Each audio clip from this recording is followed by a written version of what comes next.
While I was entertaining a client, my wife, Clara, was laughing and flirting with her male assistant, Mark, at a nearby table.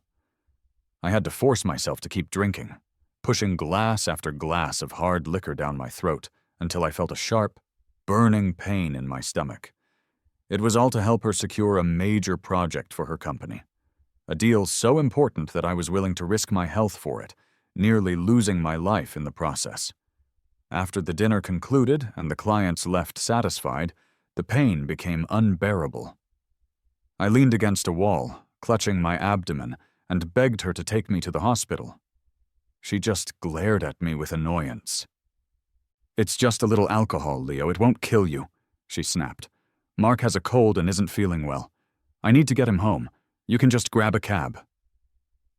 Without a second glance, she turned and walked away, her arm linked with his. The world started to spin as a wave of agony washed over me. I managed to pull out my phone and call for an ambulance, my voice barely a whisper.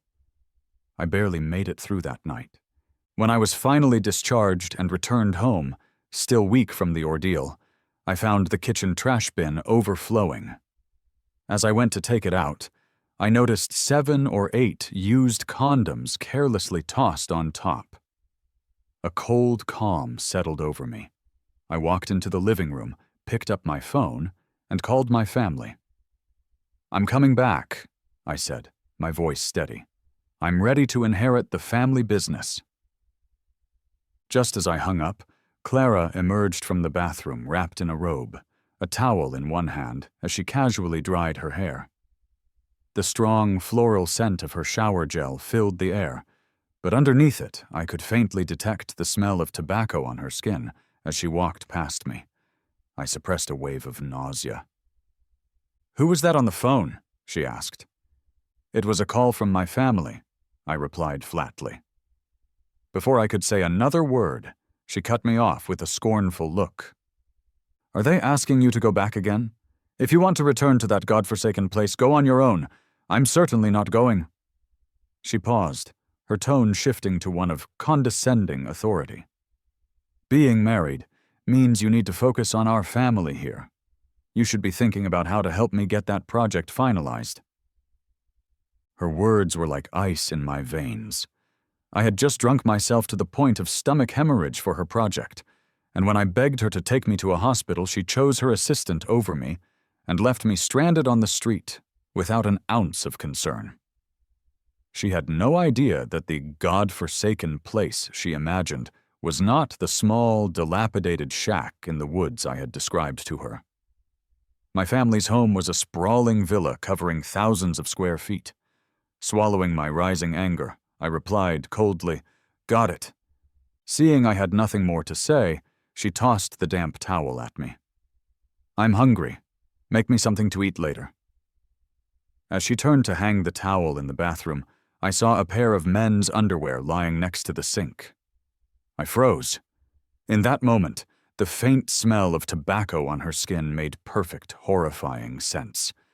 With my anger barely contained, I picked up the underwear and brought them out to her, holding them up so she could see. I looked straight into her eyes. She was flustered for a moment, her composure cracking before she snatched them away. "Mark's water got shut off, so I let him shower here," she said quickly. "He must have forgotten them when he left."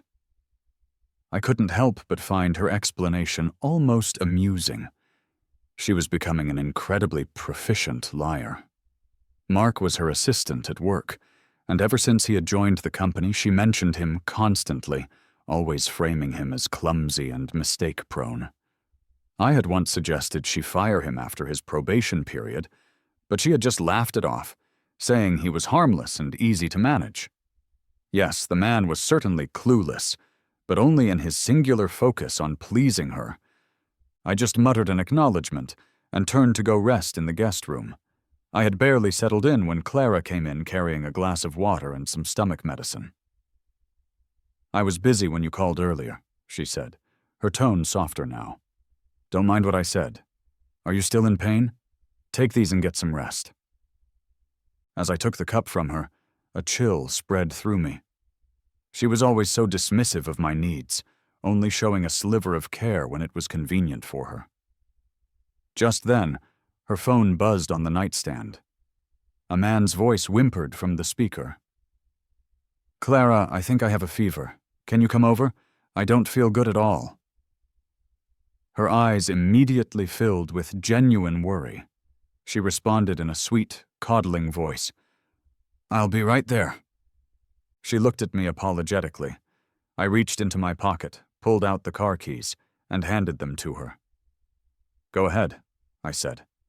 She hesitated, a look of surprise on her face. "You're not mad?"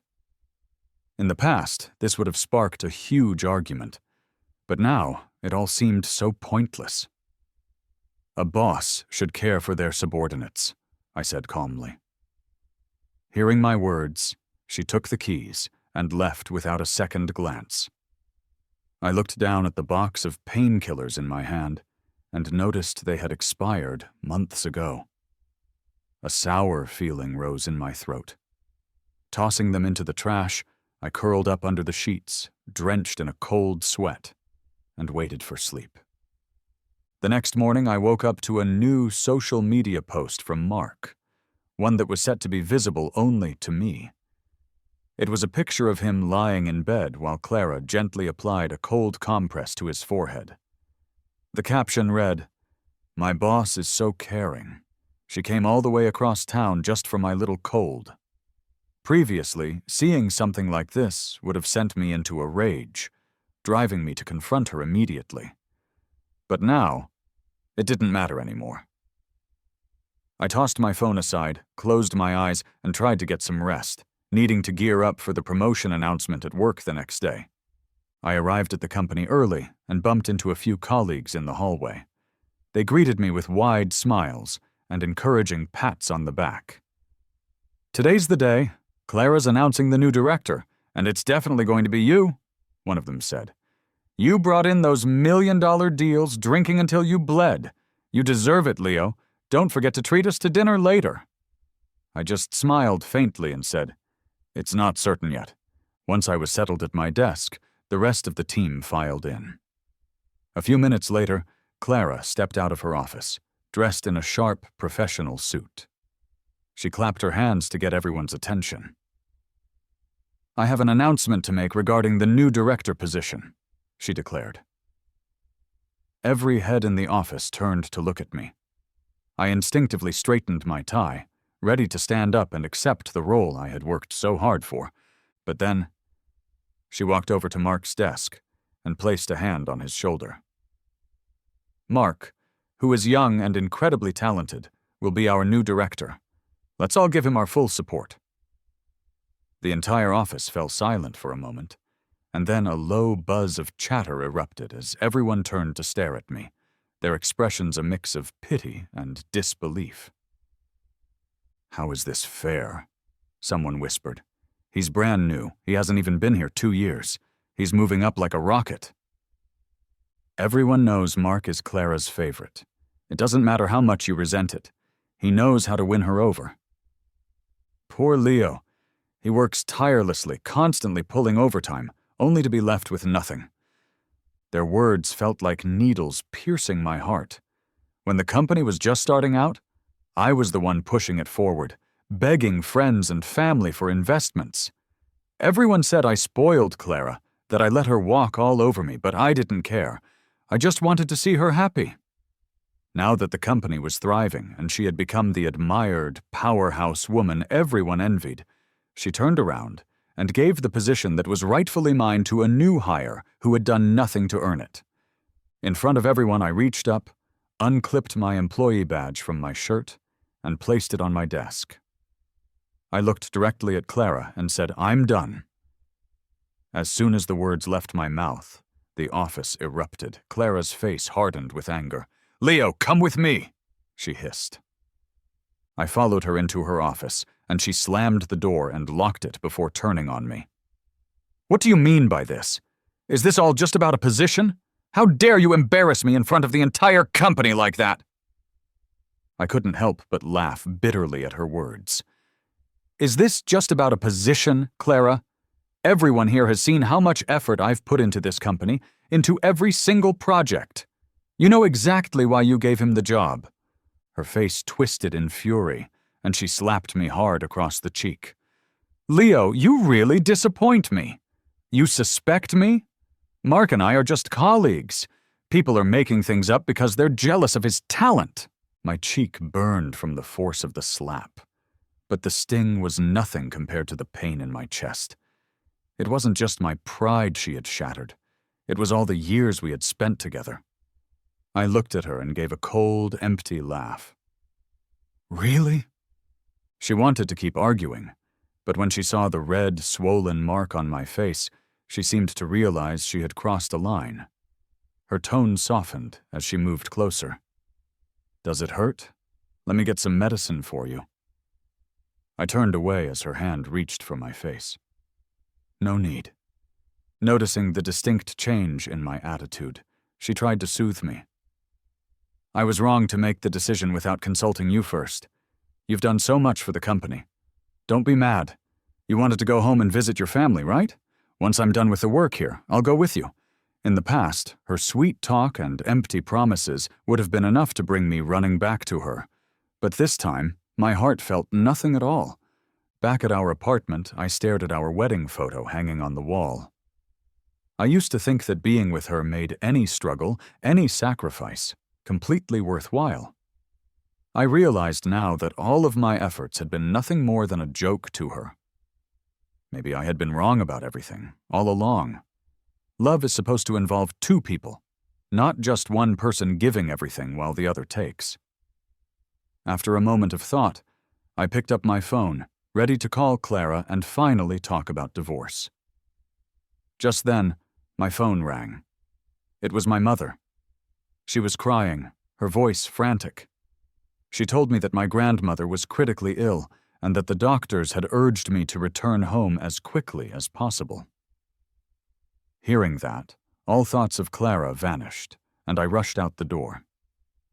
The doctor informed us that my grandmother had a day left, at most, and suggested we spend as much time with her as we could. An overwhelming guilt consumed me. I had severed ties with my family for Clara's sake, and hadn't been home in years. Now I was about to see my grandmother for the very last time. From inside the bedroom, I heard her faint, weak voice call my name. "Leo, come in. Grandma wants to talk to you." I sat by her bed and held her icy hand, my tears falling uncontrollably onto the sheets. "Don't cry, silly boy," she whispered, her voice frail.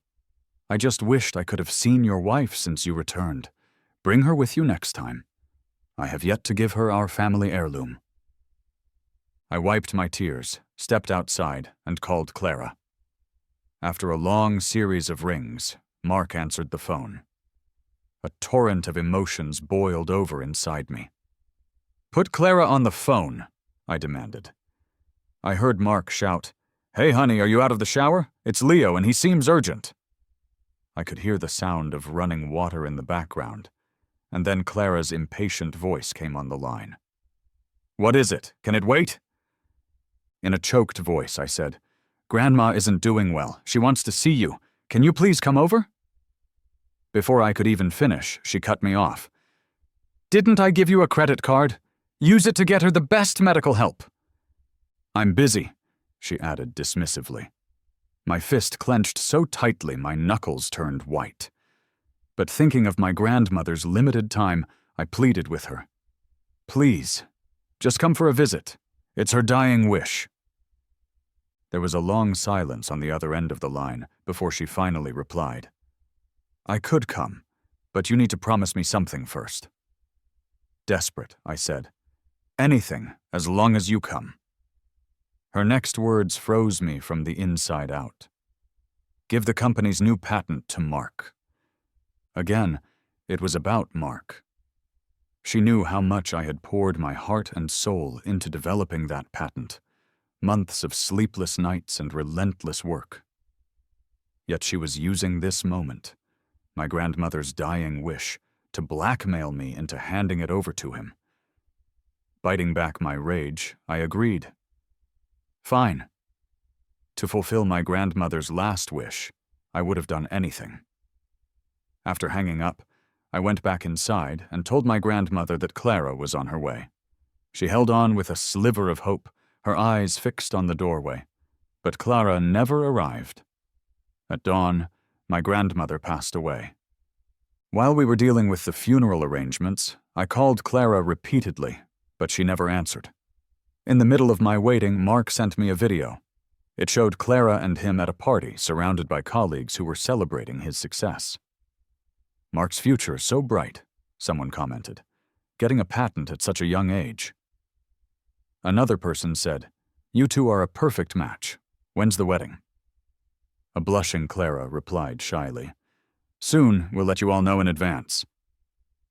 I was in the middle of burying my grandmother, and she was celebrating with Mark. My fists clenched, my bones creaking with a rage I had never felt before. After handling the funeral, I rushed back to the city needing answers from Clara. When I got to our apartment, my key wouldn't work in the lock. Just then, the door opened. Mark stood there, a towel wrapped around his bare waist, his hair still damp from a shower. "Forgot to mention," he said with a smirk. "Clara changed the passcode to my birthday." I shoved past him into the house, shouting for Clara. She walked out of the bedroom, rolling her eyes at me. "What's with all the yelling? It's so annoying." Days of pent-up feelings finally roared to the surface. My eyes were red, and my voice was hoarse. "You promised you would come to see Grandma. Why didn't you come? Do you even know that she held on all night just waiting for you?" Clara was casually fiddling with her fingernails, completely unconcerned. "What does that have to do with me? It's not like I made her wait." My heart ached with a profound sense of loss. I never expected the once kind girl I had fallen in love with to say something so cruel. I thought back to when we first met, stuck in an elevator together. I suffered from claustrophobia, and she had comforted me the entire time.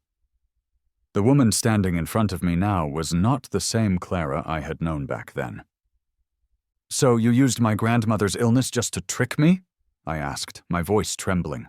"To get my patent for Mark?" Clara was finally annoyed by my questioning and decided to come clean. "Exactly. I never wanted to meet your poor relatives anyway. And what's the big deal about using your patent? You're a stay-at-home husband living off his wife. You should be grateful you could do something to help Mark. You've got no talent and no money. You can't even begin to compare to him." Holding back the storm of my emotions, I calmly said, "Let's end this. Let's get a divorce." I took out the divorce papers I had already prepared and handed them to her. She looked at me in disbelief. "What right do you have to divorce me? Who would even look at a nobody like you after this? If I hadn't been blind back then..." She trailed off, then snatched a pen. "Fine, let's divorce. And just so you know, I'm already pregnant with his child." She scrawled her signature on the papers. I looked at her coldly. "I hope you won't regret this." Clara nestled smugly into Mark's arms, smiling triumphantly. "Regret? My biggest regret in life is ever being with you." I slowly unclenched my fists and headed for the bedroom to pack my things. I shouldn't have been surprised to find that she had already packed my belongings and thrown them in the hallway. A small suitcase and a backpack were all I had to show for the past few years of my life. As I was about to leave with my suitcase, Mark stopped me. He handed me a bright red invitation with a condescending smile. "Hope you can come to our wedding." I took it from him. "I'll be there," I replied.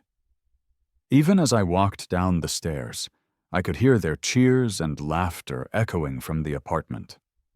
I hoped they would be able to laugh just as happily on their wedding day. After moving back into my family's mansion, I immersed myself in company matters. Soon enough, the wedding day arrived. Dressed in a tailored suit, I went to the venue with a gift. As soon as I entered, everyone started whispering, "Isn't that Clara's ex-husband?" Yeah, imagine showing up at the wedding even after being humiliated like that. He's really holding it together. He must still really love Clara. Too bad she's moved on and he just can't let go. Then, Mark, with a visibly pregnant Clara by his side, came over to me. "Thanks for paving the way for me, ex-brother-in-law," he said with a sneer. "Now I can have a good life with Clara. I'll toast to you today." Others gathered around, waiting to see my reaction. I simply clapped my hands and smiled. "Don't rush. You should check out my wedding gift first." Suddenly, 7 or 8 police officers appeared and moved through the crowd, arresting a stunned Mark. The wedding erupted into chaos. What's going on? Why are the cops here? Could it be that Mark committed some kind of crime? Mark struggled, looking defiant. "Why are you arresting me?" An officer gave him a cold look. "You're suspected of stealing someone else's patent. You need to come with us." With that, Clara and the others finally realized what was happening. Pointing a shaking finger at me, Clara screamed, "Damn you, Leo! You twisted the story! You agreed to give the patent to Mark yourself. Tell the police!" Her words caused an uproar. So the patent Mark won that award for is actually Leo's? I knew he couldn't have achieved something like that at such a young age. Academic genius, my foot. He's a thief. Mark's face turned pale as he listened to the crowd. Clara snapped, "He's not a thief. You said if I visited your grandmother one last time, you'd give the patent to Mark. Say something." I looked at her coldly. "Yes, I did say that. But did you go? My grandmother waited until she passed, and you never showed. During her funeral, you were at Mark's celebration party. You planned to deceive me from the very start just to get my patent." Thinking of my grandmother, my fists clenched tight. Hearing this, the people in the crowd turned their anger on Clara. What kind of person is she? The poor grandmother just wanted to see her one last time, and she used that to threaten Leo into giving the patent to her lover. She's not even human. More like an animal. Clara stood there, clenching the fabric of her wedding dress, glaring at me with pure hatred. The police took Mark away in front of everyone. Because she was pregnant, Clara wasn't taken to the station. Thanks to me, the wedding was completely ruined. The guests quickly left, leaving a fuming Clara standing alone in the decorated hall. I was about to leave when she grabbed my arm. "Leo, you bastard! You ruined everything." I looked at her, amused. "This is your own fault." I shook her hand off and walked out without looking back. That night, my friend Dave invited me out to celebrate. As soon as I sat down, he clapped me on the shoulder. "Man, you really turned the tables today. Mark is not getting out of this one. So, when are you planning to reveal your big boss identity?" I tapped my fingertip on the rim of my glass. "I'm taking over the company tomorrow." Dave grinned. "Ready for a show? If Clara finds out who you really are, she'll probably regret it to death. Just make sure she doesn't try crawling back to you, and whatever you do, don't be soft-hearted." I used to be weak. I couldn't bear to see her cry. But now, I was never looking back. We drank a lot that night. Eventually, my friends all said they had something sudden to attend to and arranged for a driver to take me home. I was groggily put into the back of a car. "Leo is in your hands now," I heard one of them say. "Don't worry," I faintly recognized a girl's voice respond. The car sped away and finally stopped at a hotel. The driver, a young woman named Sophie, helped me up to a room, using all her strength to get me onto the bed. My head was spinning. She softly asked, "Are you feeling bad? I'll get you some water." Sophie had a light, pleasant scent of gardenias. I don't know why, but I suddenly reached out and grabbed her hand. "Don't go." She lost her balance and fell into my arms. Sophie's big eyes blinked, and I could feel her heart racing against my chest. Maybe it was the alcohol, or maybe it was something else, but I found myself leaning closer to her. just as our lips were about to touch, I suddenly snapped back to reality and shook my head to clear it. Sorry, I drank too much. Right after I said that, her eyes reddened. Leo, do you still like Clara that much? She did so many hurtful things to you. She's not worth your love. Her voice was soft and full of emotion. I've liked you for so long. I thought she'd truly care for you, so I was willing to step back. But you're not happy at all. I can't hold back my feelings for you anymore, Leo. I like you. I've liked you since the first day I saw you. Looking into her teary eyes stirred something deep inside me. As she softly spoke, she leaned in and kissed me. Her lips were cool, and for a moment my mind went blank. Sophie, I whispered, do you know what you're doing? I know, she said. I've liked you for a long, long time. Do you like me, even a little? Her tone was careful and vulnerable. I remembered how timidly she had first greeted me at work months ago. I gently held the back of her head and kissed her again, showing her with my actions what my words couldn't say. I do. Hearing my unspoken answer, tears welled up in her eyes. Our fingers intertwined, and the room filled with an intimate atmosphere. The next morning, as she slept peacefully, I gently touched her hair and said softly, Sophie, I'll cherish you.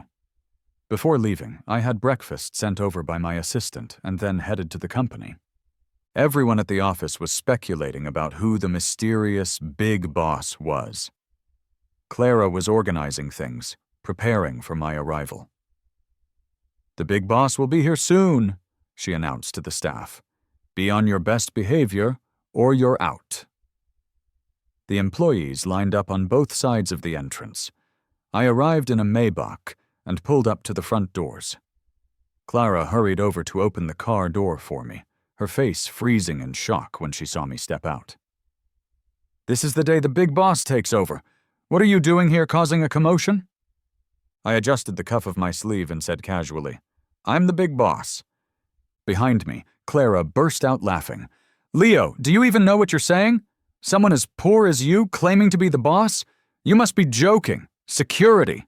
Throw this troublemaker out. Several large security guards approached me. Just then, a stern voice rang out. I'd like to see who dares. My family's butler approached and gave me a slight bow. Sir, I apologize for the delay. Everyone was stunned into silence. Sir? Leo, isn't that the name of the richest man in the country's son? Clara panicked. Impossible. Stop spreading nonsense. I know him well. He's just a poor boy from the countryside. At that exact moment, everyone's phone buzzed with a news notification. It stated that Leo, the sole heir of the Sterling Corporation, would be officially taking over the company that day. Once they saw the news, the entire company was in an uproar. My God, Leo is really the heir. Clara looked at me, utterly disbelieving. How could, this can't be. You've been lying to me all this time. I looked at her coldly. That's right, I'm the heir. When we were together, my family disapproved of our marriage. I cut ties with them for you. Hearing that, she nearly collapsed to the ground. From this day forward, I announced, the company is under my leadership. Clara, for stealing company patents, you are terminated with no chance of rehire. Let this be a lesson to everyone. Tears streamed down Clara's face as she clung to my hand. Leo, I was wrong. I know I was wrong. I didn't know you were the heir. I was seduced by Mark. Please! I coldly pulled my hand from her grasp. Clara, you disgust me. When you divorced me, you said your biggest regret was ever meeting me. You called me worthless. Now that you know my identity, you're trying to latch on to me again. Don't forget you're carrying Mark's child. Imagine how he'd feel. Clara sobbed uncontrollably. Leo, I was wrong. I'll abort the child. Let's start over. To her, what was the child? just a pawn she would sacrifice to climb the social ladder. "Leo, please give me another chance." Just the sight of her made me feel dirty. "Clara, we're done." At that moment, a car honked. The window rolled down, revealing Sophie, who smiled brightly at me. "Finished? I'm here to pick you up." Just as I got in the car, Clara grabbed me again. "Who is she? Are you refusing to be with me because of her?" I almost laughed at her audacity. "How is that any of your business?" Sophie leaned over. "You're having someone else's baby, yet you're still thinking about your ex-husband? You didn't appreciate him back then. Now he's mine." Sophie's claim over me was surprisingly adorable. As we drove away, I saw Clara in the rearview mirror, furious, stomping her feet in frustration. After a long silence in the car, Sophie finally asked, "Will you—" I knew she was asking if I would go back to Clara. I interrupted her immediately. "No, Sophie, I gave her many chances before, but she didn't cherish any of them. Now, I'm going to cherish you. I won't have anything to do with her ever again." After hearing that, she gripped my hand tightly. While we were eating, Clara kept sending me messages, apologizing non-stop. I didn't reply. Then she started calling me frantically, so I blocked her number. For 2 or 3 days, I thought she had finally given up. One morning, just as I was about to head out, I saw her standing at my doorstep, looking pale and gaunt. Her eyes were red and swollen, as if she had been crying for days. She rushed into my arms and sobbed, "Leo, I had the baby aborted. Can we please start over? How could you be so cruel to me? I know it was my fault in the past, and I regret it every single day. I never thought she would actually go through with the abortion." I pushed her away firmly. "Clara, even if you got rid of the baby, there is no chance for us." She collapsed onto the ground, crying hysterically. "It's my fault. I lost you." I turned and walked away. I focused on my work for a long time after that, and didn't see Clara again. The next time I heard about her was years later, through a news article. After Mark got out of prison, he went looking for Clara. When he found out that she had aborted their child in a desperate attempt to reconcile with me, he was devastated. In a frenzy of rage and betrayal, he stabbed Clara with a knife. She tried to fight back, but she couldn't withstand the strength of a grown man. After a long struggle, she collapsed in a pool of blood. Her mother, who had been trying to protect her, was also stabbed to death by Mark. When I saw the news, all I could think was karma. If not for her greed and cruelty, none of this would have happened.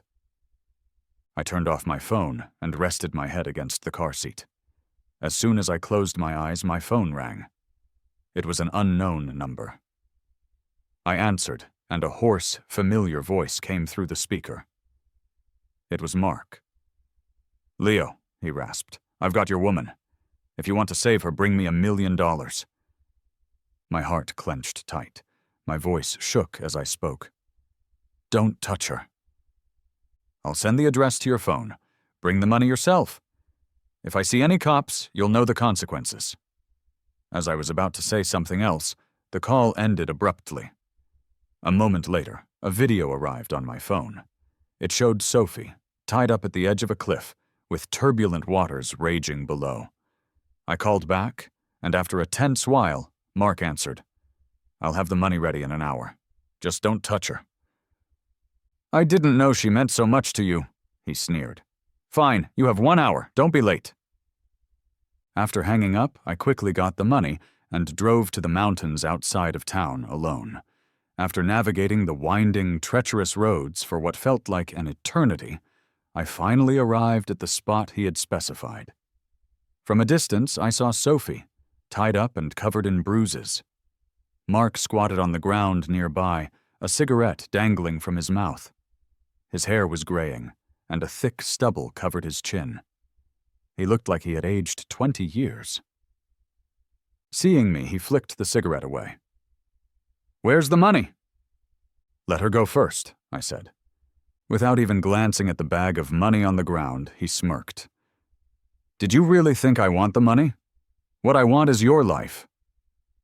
As he finished speaking, I took a step forward and my foot plunged into a bear trap he had hidden in the leaves.